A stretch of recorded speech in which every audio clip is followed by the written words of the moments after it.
Hello guys, good morning sa inyong lahat. Magawa tayo ng ginataang kamuting kahoy.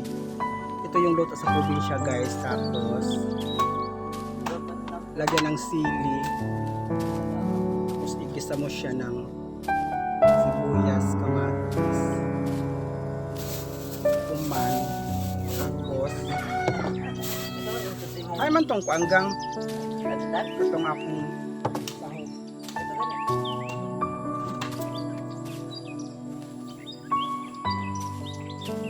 Kasi dito sa probinsya guys, dili sila makaon o hindi sila kumakain ng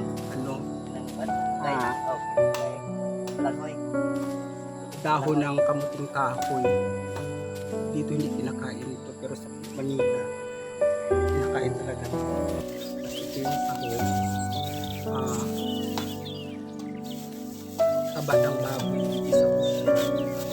Then sahugan ng dilis. So ngayon maggawa tayo ng hindi ko na nagam tanang tinataang magpudpud tayo ng gata. Ito na yun siya.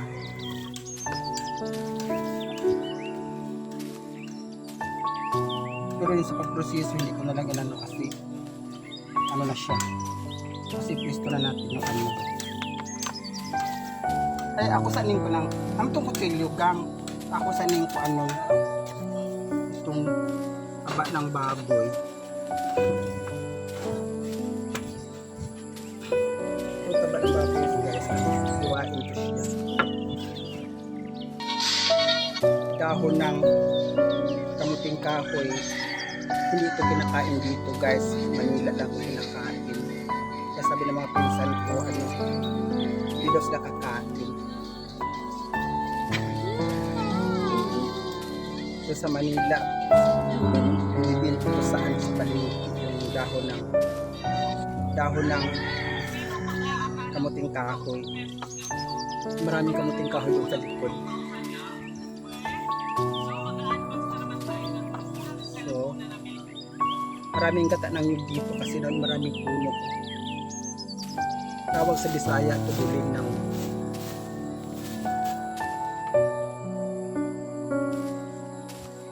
kararating ko lang guys nitong nakaraang June 23.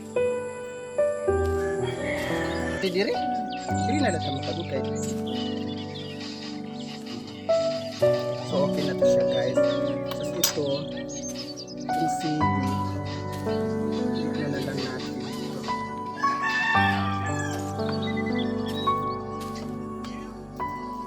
Pagwara mo dito ka na yung ganda.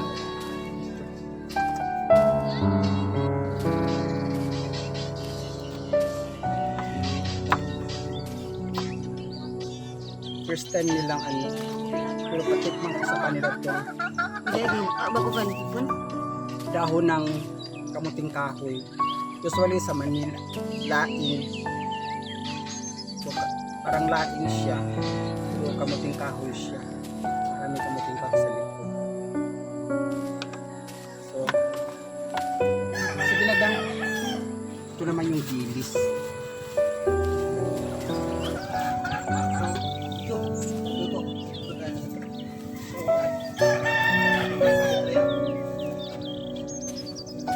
Siya guys, maggawa ako ng magkagod ng nyug kasi wala man dito machine na para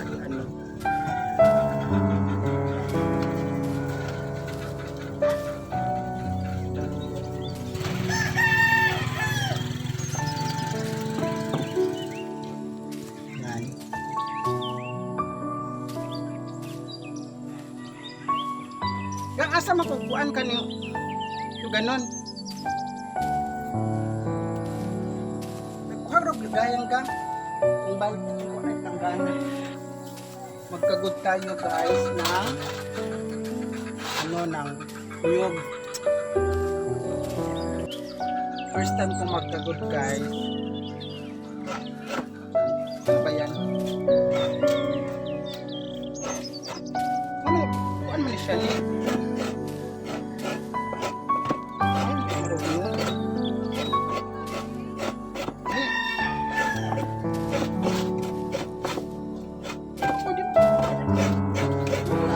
Tira mo na akong kuan man ay sahog. Oh. Oo, Kana siya wala. munang kamuting kahoy. Hindi man. Ito guys, ang buhay sa probinsya guys. Manila, wa man ko'y machine diri. Kanang na mas merkado no? Oo. Okay.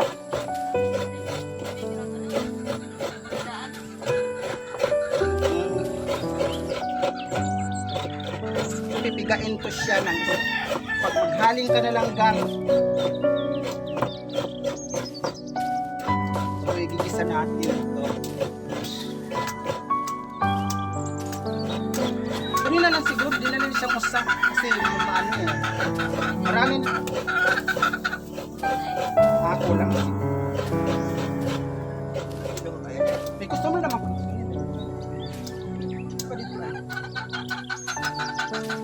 Ako na lang, balikon ko na ako. Ah, patapos na oh. So pagka tiga ini, mag-isa na lang tayo. So, ika nauhaw ako guys sa pagkagod. Pag ano ng ano. Ano ba Tagalog sa pagkagod? Kagod ng niyog. Hilingal ako.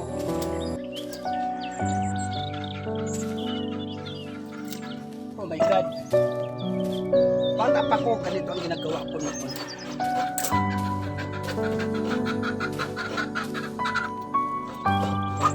Hirap na magawa ng ulam dito guys. Hindi sila kumakain ng ano, ng kamuting kahoy, ng dahon. Ang dami na oh. Yung gata ng niyog. Wala, manghugas muna ako ng kamay ko bago natin anuhin tong gata, kailangan malinis yung kamay. May pakita ko sa inyo yung ano, yung abuhan. Ito yung abuhan guys. Yan. Diyan kami magluluto. Yan. Diyan ako magluluto. Yung abuhan. Kasi wala namang shilling dito. Talagang probinsya.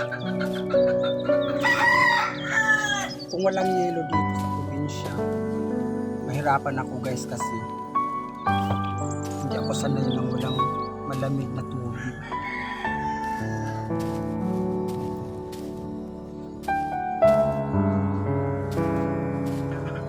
Ito laki ng niyog. Ito 40 na, tapos Manila 45.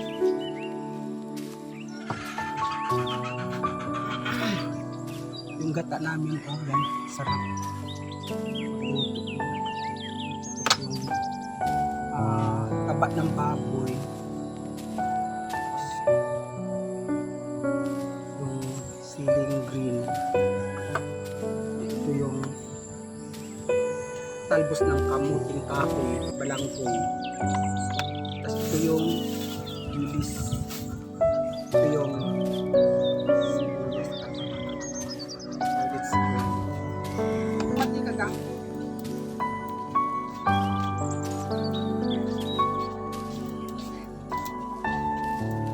first time nyo lang kumain ng ginataang kamuting kahoy, malamang po.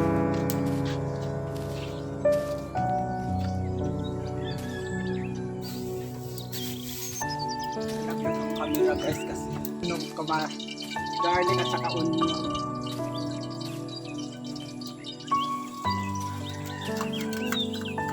Si Ikon manang itiyali na ito akong ikulayan karon. Itong ikulayan akong sound to. Elma. Gusto po siya magluto kung kanang dahon sa balanghoy. Siya. Siya nga sige ka nang duduan taka. Yung dapat medyo brown. Ito guys yung dilis guys. Sarap.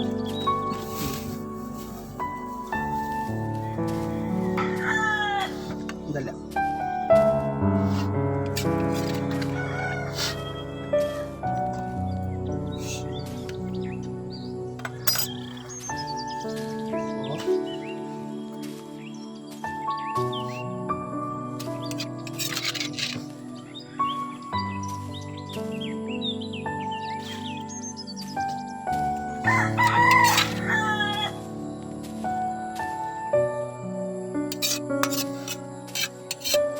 ito na yung outcome guys. Tapos na siya. So, para siyang ano, parang laing.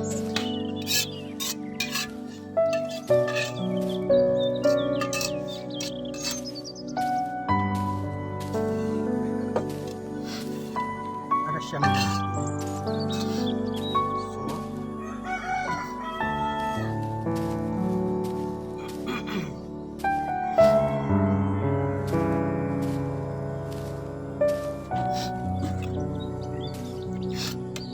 ngayon guys, papakita ko sa inyo ang outcome niya. Ito na siya. Ito na siya.